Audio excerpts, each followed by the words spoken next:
Ky është ditari orës 13 në A2 CNN dhe pas pak do të ndiqni. Shkon në 49 numri i personave që humbin jetën si pasojë e tërmetit të 26 nëntorit. Ekipet e shpëtimit po punojnë për nxjerrjen e një trupi që dyshohet se ndodhet në rënojat e hotelit Miramare. Edhe Laçi përfshihet në masat e gjendjes së fatkeqësisë natyrore. Kryeministri Rama fton opozitën që të ketë përfaqësues dhe saj në strukturën që po menaxhon aktualisht. Tërmeti i 26 nëntorit zbuloi edhe një herë apatinë e veprimit të institucioneve shqiptare, ndërsa syt ishin nga ekipet e vendeve të tjera. Kreu i qeverisë pranon situatën. Durrësin po e braktisin qytetarët e tij, paniku lexohet qartë në fytyrat e tyre ndërsa largohen me valixhet në duar. Ata ankohen për rritje abuzive të çmimeve të biletave të avionit. Solidarizim dhe kontribute konkrete në ndihmë të banorëve të prekur. Kompania Gener 2 do të ndërtojë 20 apartamente në zonën e Thumanës, që rezulton edhe një nga më të goditurat nga tërmeti i 26 nëntorit.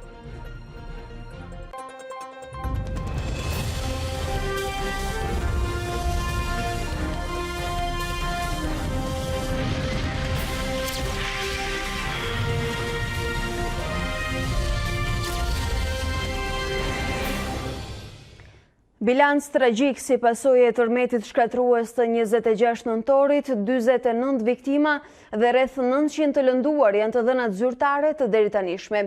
Ekipet e kërkim shpëtimit vijojnë operacionin në Miramare, atje ku dyshohet se në rënoja ndodhet edhe një person. Bilanci tragjik u thellua shumë ditën e djeshme pas përfundimit të operacionit në Thuman, në Ishkonet dhe gjatë natës tek rruga Shoqëria Bashkimi, e njohur si dy gjelat në Durrës dhe tek zona e Kryqit të Kuq, po në qytetin Bregdetar.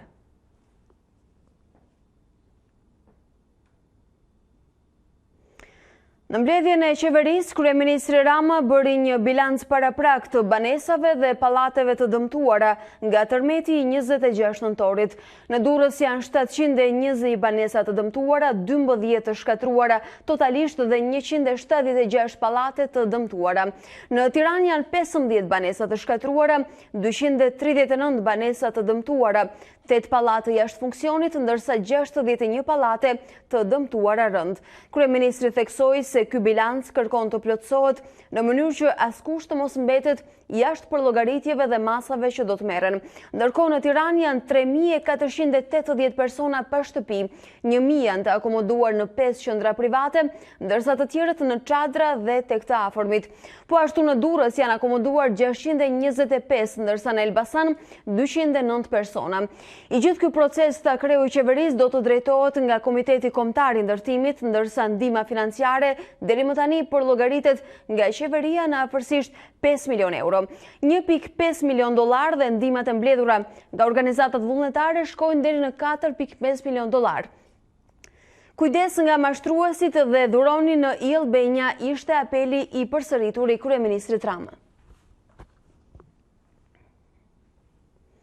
Në komunikimin e paradites, Ministrja e Mbrojtjes Olta Xhaçka dha shifrën paraprake të pastreve nga tërmeti, ndërsa deklaroi se qëllimi është që të mos ketë banor në çadra, por në vende më cilësore strehimi.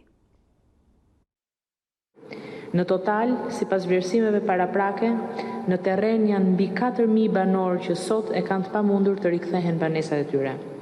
Ky numër me shumë gjas do të ndryshojë në orët në vijim. E para, sepse një pjesë e madhe e këtyre familjeve janë qytetarë, banesat e cilëve nuk janë dëmtuar rënd, por që si pasojë e ankthit dhe e frikës kanë zgjedhur të kalojnë natën jashtë dhe që së shpejti me stabilizimin e situatës do të rikthehen banesat e tyre. E dyta, sepse me gjas shumë banor që ende sot i nënvlerësojnë dëmtimet e banesave të tyre, pas verifikimit nga ekipet tona do të pranojnë të zhvendosen duke sjellë sërish një ndryshim të këtij bilanci. Do të punojmë për t'i larguar banorët nga kampet me çadra dhe për t'i çuar ata në një strehim shumë më të sigurt, me kushte shumë më optimale, siç bëmë që ditën e parë me të dëmtuarit nga tërmeti në Durrës. E di dhe jemi shumë ndërgjegjshëm dhe mirëkuptues që situata psikologjike e shumë familjeve është sot mjaft e rënduar. Mirëkuptojmë me shpirt edhe me zemër, edhe i gjendemi sot pranë çdo familje që ka humbur shtëpinë, që sot është e tronditur dhe nuk e di se çfarë do të bëjë nesër për të rifilluar jetën, por sot më shumë se kur na duhet mirëkuptimi edhe bashkëpunimi i tyre. E kuptoj që çdo kush sot është i paduruar për të pasur shtëpi, por sigurisht që kjo nuk është asnjë gjë që mund bëhet brenda ditës apo që mund bëhet aq shpejt. Rikuperimi do të kërkoj kohën e vet, sepse dëmet janë masive, nga Durrësi në Thuman, në Laç, në Shijak, në Bubq, në Tiranë. Janë dhjetra pallate, janë qindra banesa të shkatruara, me dhjetra e qindra tjera që presin të identifikohen. Prandaj duhet durim, duhet bashkëpunim, duhet besim. Zhvendosemi atje ku kërkimet po vijojnë edhe sot në këtë orë në ditën e 4 të pastërmetit, pranë Miramares, hotelit në Durrës, ku po mendohet dhe supozohet jetë edhe një trup tjetër. Është gazetari ju Njul Kasapi atje, na sjell situatën e këtyre momenteve. Ju, linja është për ty, çfarë kemi të reja nga operacioni, a mund themi se po shkon drejt finalizimit? Atëherë Alba, puna e skavatorëve ka stopuar, kjo për shkak se tashmë emergjenca civile, ato serbet, Malit Zi, por dhe të Maqedonisë kanë vijuar punën manuale duke hequr inertet me lopata, kryesisht janë vënë sërish në punë dhe qend nuhatës, kjo për të parë nëse do të ketë sinjalizime apo lokalizim të tyre përsa i përket personit të dyshuar, duhet thënë se dyshohet se ka në rënoja dhe një person tjetër, kjo ende nuk është konfirmuar për shkak se edhe vetë emergjenca civile shqiptare, por dhe ato të huaja ende nuk ka një lokalizim pra të trupit pa jetë nëse do të ketë, por gjithsesi ne jemi ende në pritje, operacioni vijon që prej 72 orësh tashmë, ndërkohë momentalisht pra ka një stopim të mjeteve të tonazhit të rënd, pak më parë ata u vunë lëvizje për të hequr kryesisht bloqet e mëdha të betonit dhe për t'i hapur rrugë paktën grupeve të kërkim shpëtimit, por që tashmë presim edhe nga qend nuhatës pasi në pjesën e prapme të hotelit, jo këtu ku jemi pozicionuar ne, në pjesën e prapme po kryet një kontrollim të sishëm, sigurisht duke hequr dhe një pjesë të inerteve. Do të presim, do të shohim se çfarë do të ndodh pasi nga komunikimet që kemi dyshohet pra për një viktim e seksit femër e cila vijon të jetë në rënoja, por kjo mbetet ende në fazën e dyshimeve pasi dhe vetë emergjencat, por dhe policia ende nuk kanë pasur kontakte me familjarët personit, por as nuk kanë lokalizuar trupin e pajetit cili dyshohet pra të jetë në rënoja. Ndoshta akoma edhe shumë orë të tjera pune Jul, po? Përsa i përket pjesës tjetër Alba, pritet pak më parë ishte edhe drejtori i emergjencave civile Haki Çako, por nga ana tjetër pritet dhe mbërritje e ekspertëve të verifikimit për të parë të gjithë zonën e plazhit, pasi duhet thënë se ka dëmtime të shumta të mjaft pallateve në cilat banojnë, pra ka qytetarë të cilët banojnë dhe situata sipas tyre është mjaft e rrezikshme, ata vijnë qëndrojnë në rrethinat e pallateve, pra në rrethinat e banesave të pallateve tyre, por që mbetet për të ardhur një grup ekspertësh pra për të parë dhe të gjithë vijën bregdetare nëse mund të themi të Durrësit, plazhit Durrësit, pasi ka dëmtime mjaft shumta të kolonave, kryesisht si në vijën e parë, aty pranë Bregdetit, por dhe në vijën tjetër, pra në vijën e dytë ka dëmtime të konsiderueshme nëse mund të themi kryesisht kolonave, që ka bërë që një pjesë e pallateve të jenë të pabanueshme dhe ka qenë vetë qytetarët nuk është pritur pra ardhja ekspertëve për shpalljen si të pabanueshme të këtyre pallateve, por kanë qenë vetë qytetarët cilët kanë zbritur dhe presin grupet e verifikimit për të mësuar më shumë se si do të shpallen pra banesat e tyre. Por që situata është disi e vështirë pasi mund të themi se e gjithë vija bregdetare Alba ka mjaft dëmtime. Pra me sa duket, do të duhet një rishikim në total, jo vetëm i dijes bregdetare, por sidomos qarku të prekur të Durrësit e ndoshta jo vetëm. Ekspertët kanë nisur punën në terren dhe do duhet një kohë e gjatë për të sensibilizuar ndoshta edhe njerëzit për largimin nga ambientet ku jetojnë aktualisht, që nesër të kemi një plan të rishikuar dhe më shumë siguri. Po është vërtet, Alba, do duhet një ekspertizë tejet e detajuar, pasi rikujtoj edhe një herë që këtu ka hotele, por ka dhe pallate të cilat janë në rrezik shembje. Pra janë kryesisht pallate dhe hotele të pabanueshme, ata janë në rrezik shembje, por mund t'ju them se pothuajse të gjitha ndërtimet, e siç mund ta shihni edhe në këtë pallat, kanë krisje dhe çarje të shumta, ndaj është e nevojshme që të ketë një ekspertizë të detajuar nëse qytetarët mund të futen në banesat e tyre, ndonse ka pasur shirita policie, pra kryesisht ka qenë policia e cila ka mbërritur dhe ka vënë shirita duke lënë kuptohet se askush nuk mund të futet në këto pallate, por që sigurisht do të duhet dhe një ekspertizë e detajuar nëse këto pallate janë me të vërtet të pabanueshme apo jo, pasi rikujtojmë Alba ka mjaft qytetarë cilët jetojnë në vijën bregdetare të Durrësit dhe ata duan të dinë nëse duhet të hikin apo duhet të qëndrojnë. Sigurisht që mbetet dhe pjesa tjetër, një pjesë e madhe e qytetarëve kanë frikë dhe nga vjedhjet. Kujtojmë që ka pasur disa raste të shënuara në qytetin e Durrësit, çka ka bërë që shumica e njerëzve të qëndrojnë pranë banesave të tyre, pasi kanë frikë nga këto vjedhje, kryesisht orendive shtëpiake në banesat e tyre. Juli, do të presim për rinisjen e këtij operacioni, i cili është i fundit i këtyre orëve dhe ditëve të vështira. Falenderoj për informacionin, do të kemi mundësi të rilidhemi sërish. Laçi do të përfshihet në perimetrin e gjendjes së fatkeqësisë natyrore, njësoj si qarqet e Tiranës dhe Durrësit. Vendimi u mor në mbledhjen e Këshillit të Ministrave, nga ku kreu i qeverisë Edi Rama jo vetëm i dha të drejtë kreut të opozitës Basha, por e ftoi atë të përfaqësohet me njerëzit e tij në Komitetin e Rindërtimit.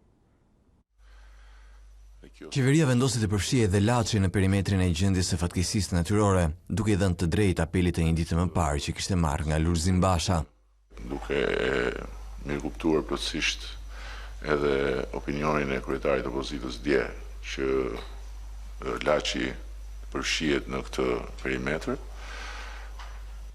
them që na përputhen shqetësimet, por në këtë rast na përputhen edhe idet, kështu që nga sot ne duhet të përfshijmë edhe zonën e prekur të Laçit në të njëjtin program, në mënyrë që askush në Laç të mos ndihet i përjashtuar apo i vendosur në një kategori dytë, po themi, të vëmendjes. Kryeministri shkoi edhe më tej duke ftuar opozitën që të bëhet pjesë e Komitetit të Rindërtimit. Unë do vlerësoja dhe ne do të ishim vërtet vlerësues në rast se edhe opozita do të konsideronte përfshirjen në Komitetin Kombëtar të Rindërtimit me një apo dy përfaqësues, qoftë përse përket aspektit financiar, qoftë përse përket aspektit teknik. Rama zgjodhi një mënyrë indirekte për të pranuar se ekipet shqiptare të kërkim shpëtimit kanë shumë për të përmirësuar në cilësinë e shërbimit. Kemi folur edhe me Oltën që kjo ishte një eksperiencë e madhe për kërkim shpëtimin dhe ne njësinë tonë të kërkim shpëtimit tani kemi mundësi ta ngrem 100% në nivelin e të tjerëve në aspektin e pajisjeve. Të gjithë na kanë ofruar ndihmë në këtë aspekt, por edhe me programet e përbashkëta të trajnimit. Sa i përket urgjencës mjekësore, kreu i qeverisë tha se reagimi i saj ka qenë fantastik dhe është vlerësuar si i tillë dhe nga ekipet e ardhura nga Italia. Procesit të mësimit për nxënësit që jenë në hotele. Kreu i opozitës ishte mbrëm në Laç dhe Mamuras, ku tha se zona është në emergjencë dhe i bëri thirrje qeverisë për përfshirjen e saj në gjendjen e fatkeqësisë natyrore. Kreu i opozitës tha se nuk duhet humbur kohë as pritur më e keqja para se të veprohet, ndërkohë ai pati udhëzuar të vetë të shmangin deklaratat personale politike dhe të angazhohen në terren për të ardhur në ndihmë banorëve në zonat e prekura nga tragjedia. Ndërkohë në Laç, atje ku tragjedia ka prekur gjithashtu pavarësisht se viktima nuk janë regjistruar, është e pozicionuar aktualisht kolegja jon, Ornela Joti, për të parë situatën e kësaj dite, ato çfarë ata kanë nevojë dhe çfarë mund thuhet më tej nga ndje, ku edhe nga sot do të jetë zyrtarisht në shpalljen e gjendjes së fatkeqësisë natyrore, bashkuar edhe qarqeve të tjera të Durrësit dhe Tiranës. Ornela, si është Laçi sot, si ka zbardhur dita atje, ka një kamp, po mirë organizohet, është e menaxhuar mirë dhe ka mungesa? Përshëndetje nga Laçi, Alba, edhe pse ky qytet mëngjesin e sotëm ka hyrë në perimetrin e situatës së jashtëzakonshme, banorët thonë që deri tani nuk po ndjejnë vëmendjen si të pushtetit vendor, por ashtu edhe pushtetit qendror. Prej ditësh vijojnë të flenë në makina apo tek të afërmit e tyre, ndërkohë që siç konstatuam edhe më herët, mjaft banesa dhe shtëpi janë të dëmtuara. Kanë plasaritje të mureve kryesore, shëmbje të tavaneve apo kolonave kryesore të shtëpive dhe apartamenteve të ndryshme. Këtu ku jam momentalisht, Alba, janë fare pranë disa pallateve që thuajse janë të dëmtuar. Banorët thonë që të paktën deri tani nuk u ka shkuar një grup vlerësimi për të deklaruar nëse banesa e tyre është e banueshme, duhet jetojnë apo jo. Ndërkohë fare pranë pallatit, në fushën e sportit për krah shkollës që është në rikonstruksion, janë vendosur vetëm 2 çadra nga Bashkia e Qytetit të Laçit dhe pas kërkesës dhe insistimit të banorëve. Këto janë çadra që janë vendosur. Banorët kanë kërkuar edhe të tjera, pasi shumë prej tyre së bashku me fëmijët e kanë kaluar natën në makina, por edhe tek njerëzit e afërt. Ndërkohë, unë po shoh se si është gjendja e çadrave dhe më pas do t'i afrohem edhe banorëve të cilët në mëngjes dhe paradite mblidhen në fushën e sportit për të diskutuar për problemet e përbashkëta dhe për hallin që ata kanë në këto ditë. Kjo është një nga çadrat e vendosura në lagjen numër 2 të Laçit. Nuk ka asgjë. Madje banorët thanë që në orët e vona të darkës është shfrytzuar, kanë marrë batanijet e tyre në mungesë të çdo ndihme, si në batanije, veshmbathje, por edhe ushqime, dhe kanë kaluar natën këtu. Na treguan që mbrëm ka qenë një natë e ftohtë, ka pasur edhe rreshje shiu, ndërkohë që unë, Alba, do të përpiqem t'i afrohem banorëve për të marrë direkt shqetësimet e tyre sa i përket jo vetëm natës së mbrëmshme, por edhe gjatë gjithë këtyre ditëve se si e kanë kaluar tërmetin, lëkundjet që vijojnë, por edhe problemet që kanë ndeshur. Vijojnë, ulen dhe ngjiten në shtëpitë e tyre, edhe pse dikush nuk i ka ndaluar apo tu ketë vendosur fshiritin e sigurisë. Përshëndetje, ku është shtëpia juaj? Ke pallati 89. Ajo ka psu plasaritje, shkalla komplet nga kati i parë deri në kat 4. Kati 4 është i dëmtuar totalisht, gjitha pallatit tej, të tana hyrjet janë të plasaritme, por ka filluar dhe hyrja krahu tjetër. Ju vazhdoni të uleni dhe të ngjiteni në shtëpi? Jo, kemi ikë që natën e tërmetit nuk është e banueshme. A ka ardhur dikush që t'ju thotë nuk duhet të ngjiteni në shtëpi? Jo. Erdhën disa inxhiniera, pan pallat e tjera, kur i bëm kërkesë, merr ke pallati jon. Ato nuk na ka dhënë urdhën bashkia merr mi kontrollu këto 2 pallate. Pse? Ata e din ato. Gjithsesi keni shkuar në bashki dhe ndoshta të kërkoni çfarë duhet bërë. Jo, ne ishim të pritë se erdhën ato. Tani pse me dallu, ky pallat do të verifikohet. Po, paske një pallat do verifikohet, një pallat tjetër. Pse me lën pallatet tona pa i verifiku? Ku keni qëndruar gjatë këtyre ditëve? Ju keni qenë një banore që keni qëndruar në çadër? Aty në çadër, po ku banohet në çadër? Aty hy ujti. Hy ujti nuk mund e vesh fëmijë në zoj. Unë kam hyrë në çadër. I madhi. Me gjithë 2 çonat. Keni qëndruar në çadër? Edhe gratë tjera si kanë hyrë në çadër. Sa veta mund të mbajë një çadër? Aty hyn një 10 veta në, po si hym? Vetëm për lagje numër 2 të Laçit janë sjell vetëm 2 çadra? 2 çadra. Si ti pati vetë me sy. Asnjë tjetër çadër jo. Si ishte nata mbrëm? Nata mbrëm nuk më hyn se ishte shi dhe nuk kisha mundësi me fot fëmijët aty. E përmyt me ajo. Kurse pa natë, s'kishte shumë shi, hyna. A ishte ftohtë, kishin ftohtë fëmijët? Si s'kishin ftohtë, shkova në shtëpi me zër, mora badanijet, i shtrovëm, me gjithë këtë grua, një 3-4 gratë tjera, fletëm, kaluam një natë si do. Si do, zemër, se shëtë, po. Ja, është po, S'ka që me thënë ma shumë. Shko faleminderit. Asi kush nuk ka për me jetu fëmijën. Alba, ndërkohë, vetëm po i afrohem një banori i cili pak më parë shpreu shqetësimi. Përshëndetje zotri. Si e keni kaluar natën? Natën e kena kalu jashtë. Gjithë, jo une, po gjithë pallatet Nga sot keni hyrë në perimetrin e gjendjes së jashtëzakonshme. Ndjeni ndonjë ndryshim? Ka ardhur dikush? Kush s'ka ardhur deri tashti? Na erdhën disa njerëz atje, bën verifikime të inxhinierat, thonë inxhinierat. Kanë ardhur me pa i ndërhyjnë një shok jemi, am kupto, ndërhyjnë me forcë që të vini të shikoni të tre pallatet e tjera, nuk erdhin. U hikën, u largun, do vinë një rreth tjetër. Ne e kemi kaq gjini se na e kemi me pikë pyetje të futna në pallat. E kemi çat diçera tërmeti, deri sot ne jemi jashtë. Au, ka sjell dikush ushqime? Ushqime sollën erdhen këto dy minutë, na kanë sjell vetëm ujë. Edhe capanine. Për çfarë keni nevojë? Për çfarë keni nevojë? Nevoja është e madhe. Do ishte mira, ta them atësi që kanë thënë gjithë, të vinë inxhinierët, e të na thonë, ne jena jashtë, të na thonë, hyni ose mos hyni në shtëpi. Kjo është detyra jonë. Po bën këtë, ja dim për nerë. Se kena fëmijë, kemi njerëz dhe jemi shumë të mërzitën. Jashtëzakonisht, gjumës bëjmë ne me familjen tonë. Alba, kjo është pak a shumë situata në qytetin. Faleminderit për jush që na erdhët e na pat. Faleminderit shumë. Ja di për ne kur flasun në të fol gjithë zona. Alba, kjo është situata për momentin në qytetin e Laçit, ndërkohë që ne do të zhvendosemi në lagje dhe në zonat të tjera për të parë se si është situata e banorëve atje, por ndoshta edhe në grupet e verifikimit dhe për të parë se sa është numri shtëpive që momentalisht janë të pabanuara në këtë bashki. Pa diskutim, Ornela, le të vazhdojmë të sjellim të plot pasqyrimin edhe prej ande për nevojat dhe gjithçka ata kanë, me sa duket fjala e specialistëve dhe prezenca e tyre aty është thirrja që do të qetësonte për orët në vijim për ata që do duan të rikthehen në shtëpitë e tyre që tashmë me pikpyetje është nëse janë apo jo të banueshme. Lidhja tjetër e drejt për drejt i takon sërish atje ku vijon operacioni kërkim shpëtimit në Miramare të Durrësit, ku na pret kolegja tjetër Anduena Llabani.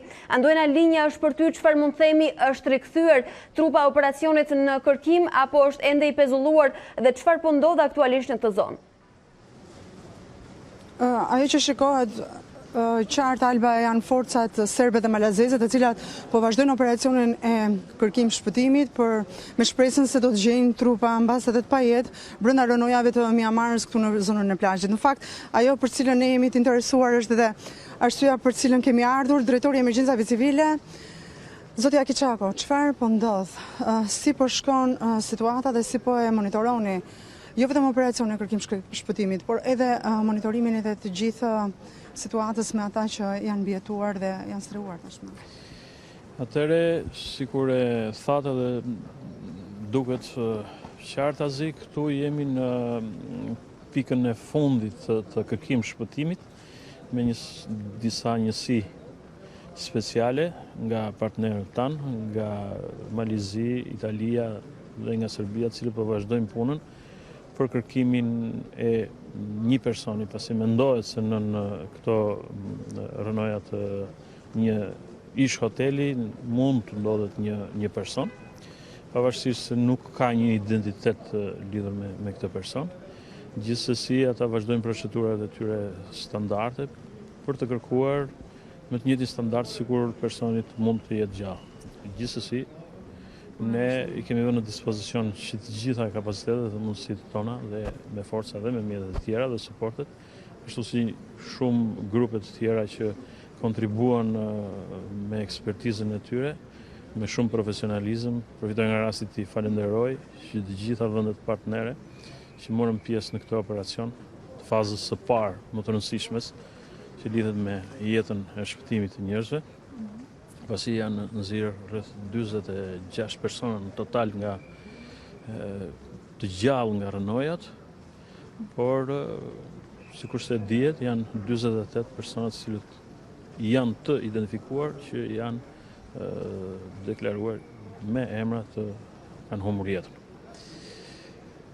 Aktualisht po vazhdon puna me bazën e vendimarrjes së qeverisë për shpalljen e gjendjes së jashtëzakonshme të fatkeqësisë natyrore, marrë shkas nga tërmeti datës 26, por dhe një sër post-goditjesh të tjera sismike, dhe thuajse që të gjitha strukturat janë angazhuar dhe vazhdojnë intensivisht punën për fazat e tjera të mëtejshme të menaxhimit të kësaj situate emergjente, që konsiston kryesisht në akomodimin e njerëzve, në nevojat primare të akomodimit në hotele, palestra, shkolla dhe ambiente të mbyllura të sigurta, me porosi të veçantë të kryeministit, për të shmangur një qëndrim të vështirë në çadra, në kampe, si edhe për shkak të qenurit në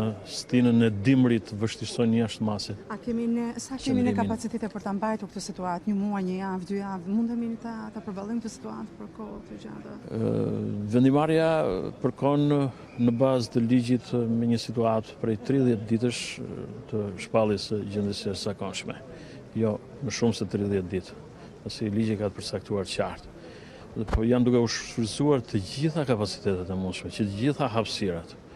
Por gjejtë rastit të falenderoj dhe të gjithë subjektet, dhe të gjitha bizneset dhe çdo lloj, çdo qytetar shqiptar i cili ka vënë në dispozicion gjitha mundësitë e veta, kontributet e veta, janë akomoduar dhe vazhdojnë akomodimi nga Vlora deri në Velipoj, në të gjitha hotelet dhe ambientet e tjera që janë ofruar nga shumë biznese, ku janë akomoduar dhe sistemuar qytetar, janë marrë masa për trajtimin e tyre me ushqim, me nevojat e tjera për veshmbathje, dhe grupe të caktuara janë vënë në dispozicion duke dërguar ushqime dhe gjithë vetë mathe, gjithçka që nevojitet. Në fakt, ka një numër, sepse deri tani nuk kemi mësuar akoma sa është numri i personave që janë akomoduar në këto, duke patur parasysh të gjitha qytetet e prekura, zoti Çako.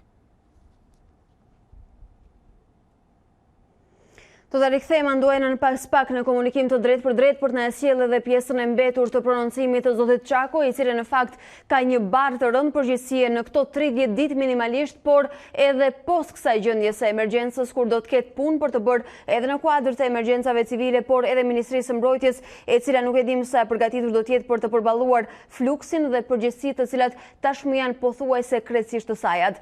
Do zhvendosemi në një tjetër komunikim të drejt për drejt, do të jemi në aeroportin e Rinasit me kolegen Klementina Cenkollari pas pak, ndërkohë edhe kolegu Armand Bajrami na pret në një nga zonat e Durrësit, atje ku situata edhe sot nuk duket as pak e qetë dhe qyteti është i boshatisur. Të dy kolegët janë në pritje për transmetim të drejt për drejt, cili do të ketë fjalën, e ka të lirë linjen, unë i pres Klementina Cenkollarin dhe Armand Bajramin, të cilët sjellin dy mundësi dhe dy panorama të cilët tashmë janë kthyer në realitet. Durrësi e boshatisur dhe nga ana tjetër mundësinë që qytetarët kanë zgjedhur largimet e tyre masive që prej orët e dieshme të mbrëmjes së cilët janë konstatuar dhe flukset jashtëzakonshme në aeroportin e Rinasit, por edhe në të gjitha rrugët e vendit. Klementinën e presim, ajo ka bërë një evidentim të situatës në aeroportin ndërkombëtar të Tiranës dhe le të na thotë se si është situata e monitoruar nga ne aty.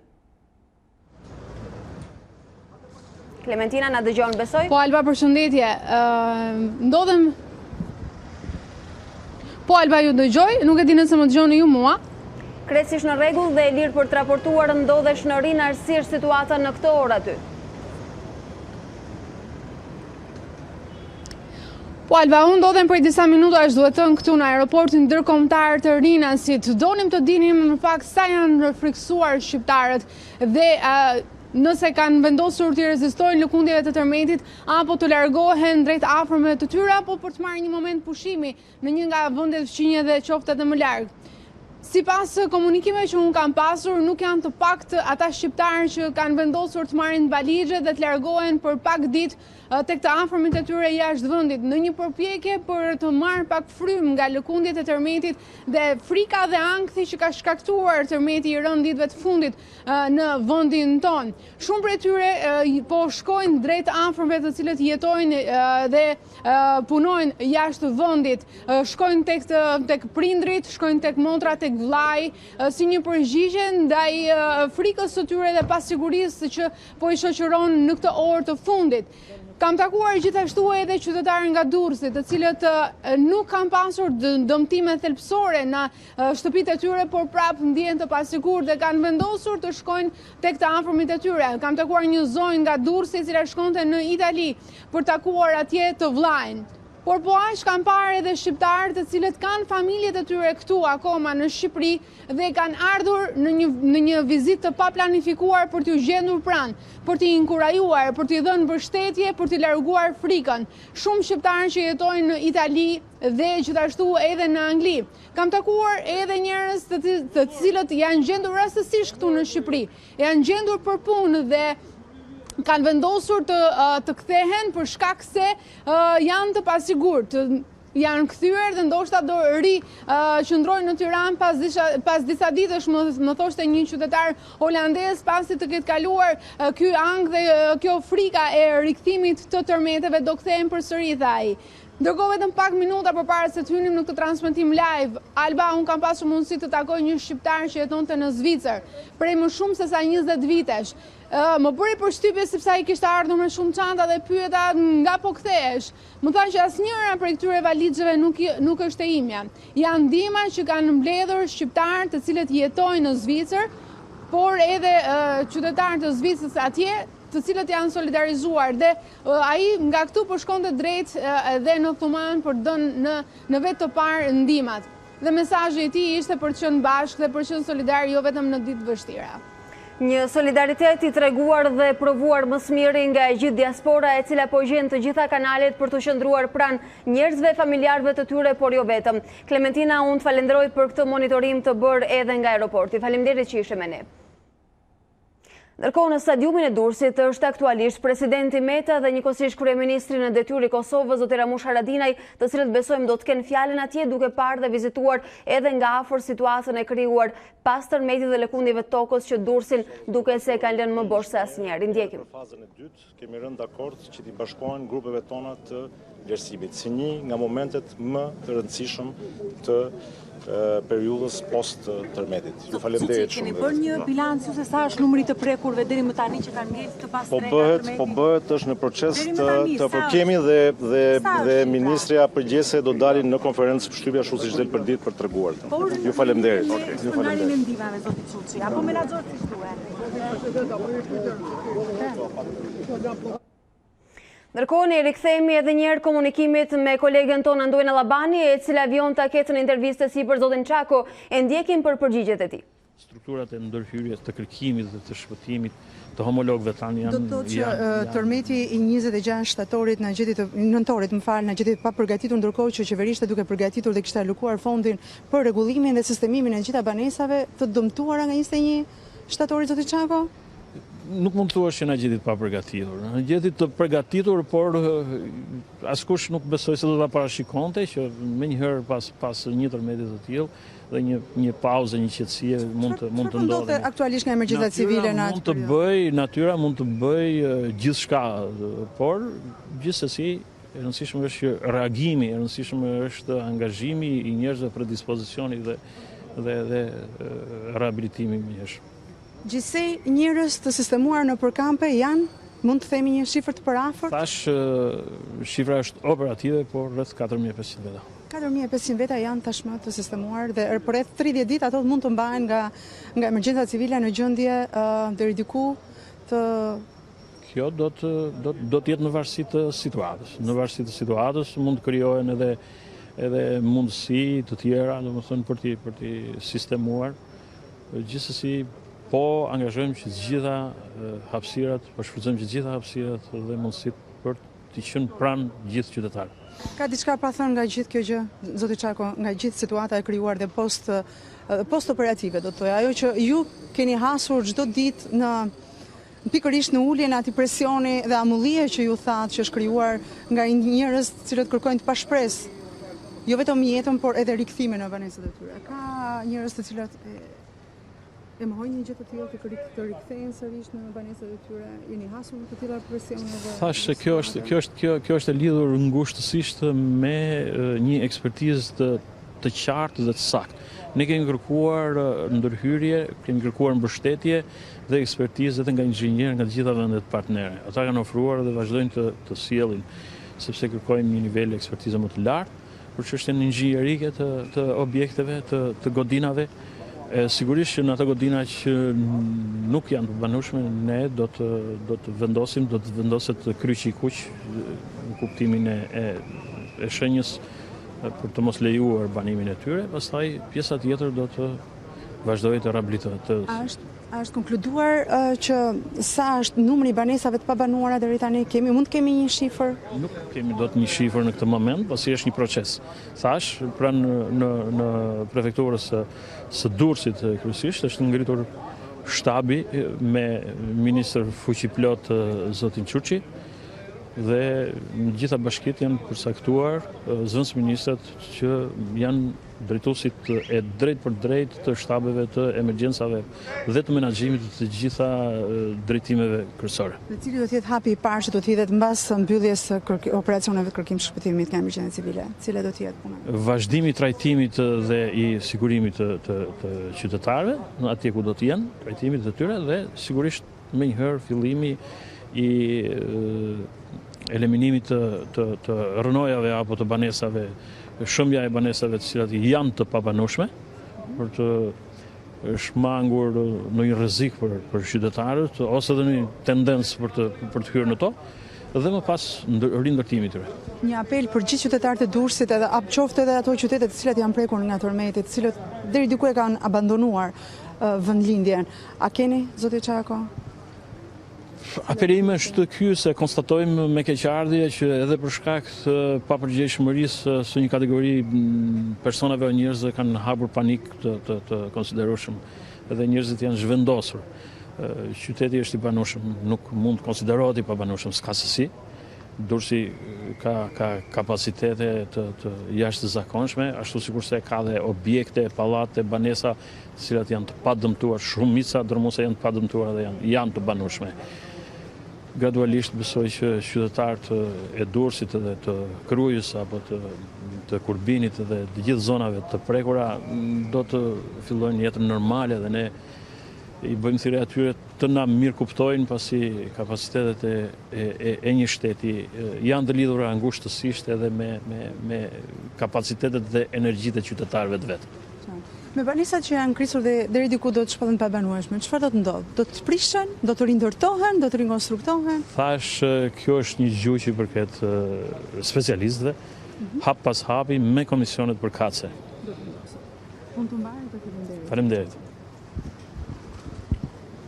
Anduena, unë të falenderoj që ishe në këtë komunikim të drejt për drejt me ne dhe që solde dhe zërin e zotit Çako, i cili në fakt ka rolin kryesor të këtyre ditëve të vështira për vendin. Le të shohim se si do të jetë momenti i përgjigjes për përgjegjësitë dhe për detyrat që tashmë u janë ngarkuar minimalisht për 30 ditë të tjera.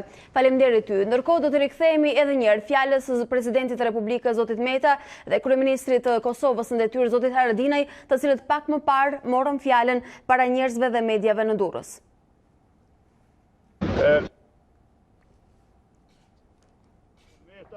Pra jemi sot në Durrës, jemi pranë efektive edhe të policisë Kosovës, të ushtrisë Kosovës, të ushtrisë Shqipërisë. Jemi përmidhon për kajet mateme, pra gjithve të angazhuar për ballimin e gjendjes.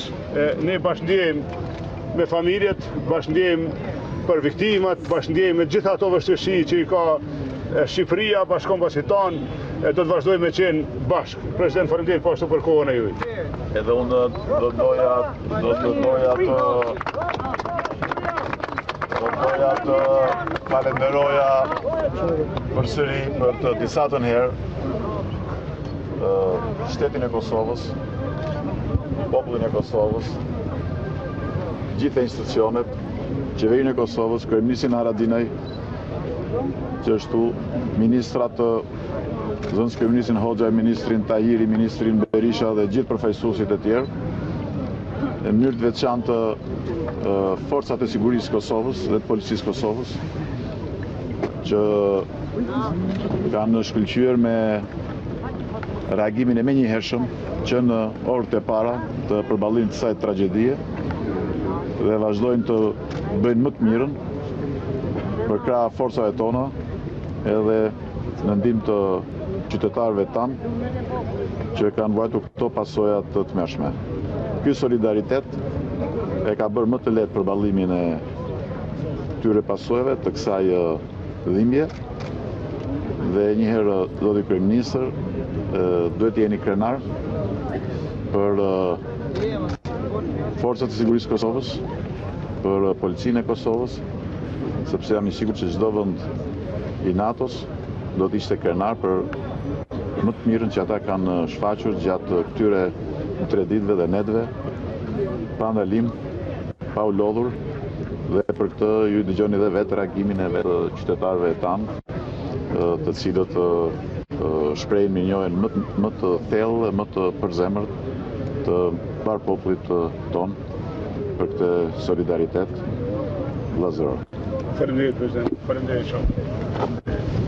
Zotëra Radina, në mesazh për shqiptarët që janë shkundur nga tërmeti i 3 ditë më parë, vazhdojnë të lëkunden ende, por Kosova ishte ndër para që u përgjigj në mënyrë vullnetare dhe unë shoh këtu shumë mjekë përveç forcave të sigurisë janë angazhuar. A keni ju vetë një mesazh për shqiptarët në këtë ditë vështira që në fakt sipas kalendarit i bie 21 vite së krizës që vetë Kosova kaloi? Është më rëndësishme që të gjithë në Kosovë vërtet bashkëndjejnë, janë bashkë me të gjithë të prekurit prej tërmetit, njëkohësisht këtë mekanizmat që Kosova i ka në dispozicion, kuptohet koordinimi është i nevojshëm edhe që të bëjmë veprimet e duhura, po ju sigurojmë që nga Kosova s'do të kursejmë asgjë që të jemi bashkë. Ju falenderoj po ashtu për gatishmërinë e misioneve të Shqipërisë në këtë rast gjithëve që më pranuan gjithë angazhimin tonë pra të Kosovës edhe me shkuë pra kujdesi si duhet jemi në jashtë. A ka një numër të shqiptarëve që kanë shkuar drejt Kosovës deri tani? Kemi do të thotë një numër caktuar të qytetarëve të Shqipërisë janë në Kosovë, një pjesë e tyre janë në familje private, në kapacitete private hoteliere, po kemi po ashtu edhe një vendqëndrim ka qenë një kamp ushtarak gjerman, cilin e kemi hap për shtrehim, tani janë 500 strehum aty. Kuptohet do të jemi nga dishmëri për matutje. Dihet se kushtet nuk janë perfekt në këtë kamp, pra që mos të keq kuptohet, ma është një kamp, ish kamp ushtarak gjerman, ku ka qenë përdorim ushtarak, megjithatë kemi bërë përpjekje që askush mos jetë në qiell të hapur. Dina, shumë qytetarë kanë reaguar duke dërguar donacione për të prekurit nga tërmeti këtu në Shqipëri. A mendoni ju se po menaxhohet siç duhen këto donacione? Nuk kemi as një dilemë që vullneti i mirë i njerëzve, gjitha ato donacione janë dedikuar prekurve dhe dim që askush nuk e keq përdor në situatë të tillë, pra nuk kemi as një dilemë që çdo gjë shkon që më së miri. Kuptohet, është vërtet me i menaxhu, me i koordinu njerëz pra kur vinë individual. Ne në Kosovë kemi bëni përpjekje që ndihmat të dorëzohen në një adresë, pra jo të gjithë secili për vete, po të ketë një adresë ku dorëzohen nga aty të shpërndahen. Ju falenderoj shumë media. Falenderoj shumë. Duke falenderuar kryeministrin dhe qeverinë edhe për kontributin e parë financiar që ta dhanë për gjysmë milioni euro, duke nxitur dhe këtë solidariteti e zakonshëm të qytetarëve dhe të sipërmarrësve të Kosovës. Unë do të ftoja ministrin Quçi, me qenë se ai po e ndjek më nga afër këtë krizë, që të thotë diçka. Sot i veç fjalë mirënjohje për solidaritetin vllazëror të treguar nga gjithë kombi shqiptar i Kosovës dhe nga qeveria e Kosovës dhe pa diskutim falënderime për një performancë profesionale mbretëreshëse nga trupat që u bashkuan gjithë ekipeve shqiptare në përballimin e momentit të parë të krizës. Gjithashtu do t'ju them që si i ngarkuar i posaçëm ministër fuqiplot për administrimin e krizës, prezenca e trupave të Kosovës do vazhdoj me inxhinierë edhe për fazën e dytë. Kemi rënë dakord që t'i bashkohen grupeve tona të vlerësimit si një nga momentet më të rëndësishëm të periudhës post tërmetit. Ju falenderoj shumë. Për një bilanc se sa është numri të prekurve deri tani që kanë ngelë të pas tre nga tërmeti? Po bëhet, është në proces të përkemi dhe ministrja përgjithëse do dalin në konferencë. Mesazhe falenderimi, solidariteti dhe suporti erdhën sot nga qyteti i Durrësit ashtu siç ka ndodhur në të gjitha orët e fundit. Por çfarë ndodh 3 ditë pas katastrofës së shkaktuar nga tërmeti në këtë qytet? Radhë të gjata dhe njerëz që shtyhen për të marrë sa më parë dhe sa më shumë nga veshmbathjet, ushqimet apo ndihmat të çdo lloji që zbarkojnë nga makinat private. Ndjekim këto pamje pa koment.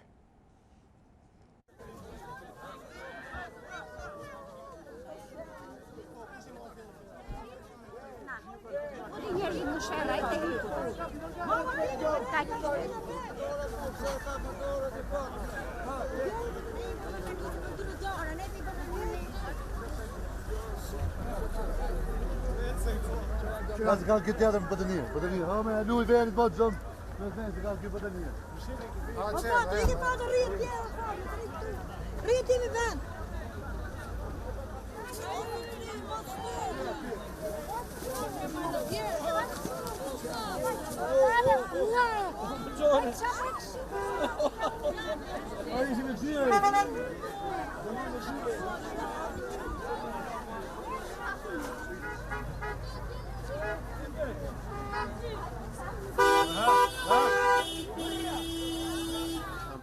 Unë kam këtu në fakt një nga qytetarët është zoti Albert, i cili do të flasim pak me to. Zoti Albert, sa keni që po prisni? Kam nga dhjetë 1 orë gjysmë me marrin bidon qumësht. Kaq është. Këtu marrin mushi makinat, janë njerëz që po punojnë vetëm për të marrë, për vjedh. Edhe si gjetë rradha njeriu. Leqi këtu s'ka organizim fare, është serra fare. Unë jam meditor invalid, me 8 bulona më dorë. Vjen puna, nuk vjen njeri as interes nuk kanë fare. Thjesht sa të dëmtuar jeni nga tërmeti? Shtëpia jashtë motorimit. Ku po jetoni? Po me i çadër mbrapa stadiumit. Në çadër. As ka pyetje një fare. Edhe çadër e ka marrë kështu privatisht. A ju kanë kërkuar t'ju sistemojnë në hotele? Nuk shkoj në hotel, jam në kujdesin e mjekut, se kam dorën e thyrë. Nuk kam. Çdo ditë mjekon. Që që nuk di këtu as do me di njëri fare, shikoj si mburg i bidon qumësht. Ajo është thënë se si do operohet, si do ndahen ndihmat? Mendoj fare, këtu është një organizim shumë i keq. Shumë i keq, fare. Unë baj men kone Kosovarë, kërë erë në Durrës, kam atë 23 vetë. Ishe organizimi papam, ishim të regjistruar gjithë Kosovarët me letër identifikimi. Gjithë i shkoshin pakët këshfje. Këtu janë ca grupe këtu që marrin, mushin, ikin, shesin, vim prap, ti verifikoj policia, ti verifikoni edhe ju gazetarët i shifni. Marrin, mushin, trasin, ikin. Shikoj këtu rrallë, një njeri merë 10 herë. Sa shpesh? Qytetarët durrësak në këto ditë mjaft të vështira po përballen edhe me një fenomen tjetër, atë të vjedhjes së rendive të banesave, të cilat janë boshatisur ose aty ku policia ka vënë shiritin si të pabanueshme. Banorët kërkojnë që policia ashtu siç vuri shiritin të marrë masa edhe për ruajtjen e asaj pak pasurie që u ka mbetur. Sikur të mos mjaftonte situata e vështirë që po kalojnë qytetarët durrësak për shkak të tërmetit shkatrimtar të 26 nëntorit dhe qindra lëkundjeve që ende vazhdojnë, ata duhet të përballen edhe me fenomenin e vjedhjeve të rendive në banesat e boshatisura dhe të rënuara nga tërmeti. Fenomeni i grabitjeve është ai që po pason ngjarje tragjike të shënuar në qytetin e Durrësit pas tërmetit të 26 nëntorit të këtij viti. Qytetarët ankohen që persona të maskuar ose të hequr si banor të këtyre pallateve po hyjnë brenda duke marrë aty ato pak orendi apo sende që mund të kenë shpëtuar nga këto lëvizje sismike. Në katet e para për shkak sepse është shkatruar totalisht edhe janë hyrë banor të ndryshëm që kanë grabitur gjëra, por unë banoj në katin e 9 edhe nuk di do më thënë, çfarë mund të ketë ndodhur lart. Kanë hyrë djemë darke edhe kanë bjellë që kanë gjetë. Frigorifer, televizor, që kanë gjetë i kanë bjellë gjithë. Nuk keni kërkuar ndihmë nga instancat vendore, nga policia? Po ja ku e ke policinë, e ke para policinë. Banorët kërkojnë nga policia e shtetit që ashtu siç u vuri shiritin pallateve, të ruajnë edhe atë pak pasuri që u ka mbetur në banesa. Se ti ishe vetë dje këtu, ke pa polici? Jo, në ditët e para jo. Ju ndjeni të rrezikuar nga gjëra që mund të kesh? Them jam vjedhur, jo rrezikuar. Jam vjedhur. Si duke qenë kati dytë kanë hyrë makollajke unë, dera ka qenë e prishur e deformuar edhe fakti që këtu policia u njoftu edhe mos ishte njoftu e di se kush e lidhi këtë çirit. Unë e lidha. Janë me qindra banesa në Durrës që janë braktisur nga banorët për shkak të dëmtimeve dhe që rendit brenda tyre kanë mbetur në dorë të fatit dhe në ndërgjegjen qytetare. E ne rikthehemi pjesës humane në këtë tragjedi shqiptare që nga ndihmat më modeste deri tek angazhimi i kompanive të mëdha apo hoteleve që kanë hapur dyert për të pastrehët. Kompania Gener 2 vendosi të përgjigjej thirrjes për ndihmë në këto momente të vështira që po kalon vendi si pasojë e goditjeve nga tërmeti, me qëllimin për të lehtësuar sadopak dhimbjen dhe vuajtjen e bashkëqytetarëve tanë. Kompania Gener 2 ka marrë përsipër të ndërtojë 20 apartamente në zonën e Thumanës, që rezulton edhe një nga më të goditurat nga tërmeti i 26 nëntorit. Kompania Gener 2 do të ndërtojë këto 20 apartamente në kohën sa më të shkurtër në bashkëpunim me pushtetin lokal dhe qendror për t'u dorëzuar ato më pas banorëve të Thumanës që kanë humbur shtëpitë e tyre. Dëmet e tërmetit që tronditi Shqipërinë mund të kishin qenë më të mëdha nëse puna inxhinierike në vend nuk do të kishte qenë cilësore. Kjo është garancia e dhënë nga inxhinieri Dimitër Papa, pavarësisht mungesës së një ligji bashkëkohor projektimi në vend ku punohet ende me kodin e vjetër të vitit 1989. Puna e inxhinierëve të ndërtimit në Shqipëri, jo vetëm atyre projektues, por edhe atyre të zbatimit, është një punë shumë e mirë, një punë cilësore me një nivel të lartë profesional dhe e them me bindje dhe me përgjegjësi që nëse nuk do ishte e tillë, dëmet që do kishim numëruar në Tiranë, në Durrës, në Thuman, në Lezhë dhe në Shëngjin do ishin shumë më të mëdha për këtë intensitet tërmeti që përjetuan këto vende. Edhe Ministria në bashkëpunim me Institutin e Ndërtimit dhe veçanërisht me Fakultetin e Inxhinierisë së Ndërtimit disa herë kanë ndërmarrë projekte të përbashkëta. Por në të gjitha rastet, to projekte kanë ngelur në mes të rrugës, to projekte kanë ngelur jetime dhe edhe pse është harxhuar shumë e konsiderueshme nga Ministria, nga Shteti, nga shoqëria, asnjë nuk është finalizuar në nxjerrjen e një kodi dhe në nxjerrjen dhe në miratimin e një kodi përfundimtar, të cilin ta kemi për bazë dhe ta përdorim të gjithë projektuesit. Por fakti është që ne nuk kemi një kod bashkohor, një kod aktual projektimi dhe kodi i cili sot është ligj, pra kodi të cilit ne jemi të detyruar të zbatojmë, është shumë i vjetër, është i vitit 89. Dëgjoni specialistët. Psikiatre Ariana Reli e ftuar në A2CNN duke përshkruar gjendjen e ankthit e panikut post-tërmet, e cilëson gjendje normale dhe formulsi pasaj është imponimi për të kthyer në rutinë. Psikiatra sugjeron shmangjen e kafeinës dhe shtimin e aktiviteteve fizike. Ne duhet pa tjetër që të gjejmë kohën që t'i rikthehemi gjërave tona të përditshme, t'i bëjmë si më përpara. Të mos jetojmë me frikën se çfarë do vinë në momentin tjetër. Dhe gjithë kjo do na shërbejë që jo vetëm që të kanalizojmë energjitë tona pozitive dhe të mos i harxojmë me këtë lloj negativiteti të menduari, por edhe të vëmë objektiva në mënyrë që të zhvendosim vëmendjen tonë ndaj të keqes që në fundit nuk e parashikojmë dot. Ne nuk parashikojmë dot se çfarë do na ndodhi. Kështu që le të investojmë tashmë për të ardhmen, emocionalisht flas gjithmonë.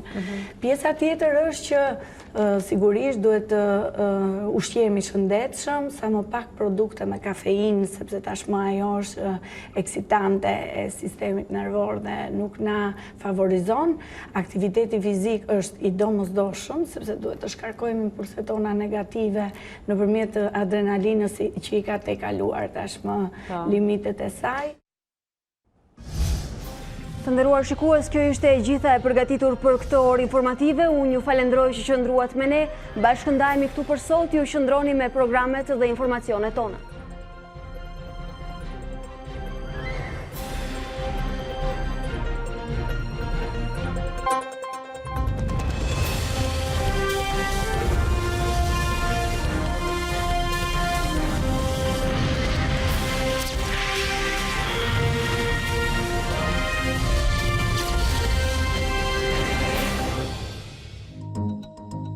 Unë jam Alba Lishani dhe ky është Ditari në A2 CNN.